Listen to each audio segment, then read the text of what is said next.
নমস্কার বন্ধুরা, দেখুন আমি চলে এসেছি একটা নতুন রেসিপি নিয়ে। সোয়াবিন আলু কড়াইশুঁটি দিয়ে বানাবো আজকে, গুঁড়ো লঙ্কা ব্যবহার করব না। প্রথমে আমি তেল দিয়ে আলুটা ভেজে নিলাম, হলুদ লবণ দিয়ে নিয়ে তেলে রেখেছি। এবার সোয়াবিনটা দেখুন ভেজে নিলাম লবণ আর হলুদ দিয়ে। ভেজে আমি জল দিয়ে দেব। জল দিয়ে আমি সবজিটাকে সেদ্ধ করে রেখে দেব। রেখে একটা কড়াইয়ের মধ্যে আমি তেল নেব, নিয়ে একটু লবণ দিয়ে দেব যাতে পেঁয়াজটা না ছিটকায়।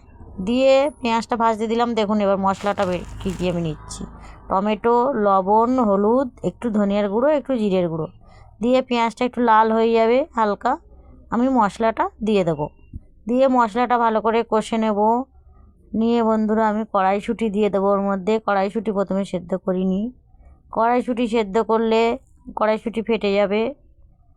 দেখুন এবার আমি তরকারিটা ঢেলে দেব। দিয়ে দুটো কাঁচা লঙ্কা দিয়ে দিলাম। দিয়ে একটু গরম মশলা দিয়ে আমি তরকারিটা নামিয়ে দেব। গরম গরম ভাতে খেতে খুবই ভালো লাগে। আপনারা খেয়ে দেখতে পারেন, রুটির সঙ্গেও খেতে পারেন, পরোটার সঙ্গেও খেতে পারেন।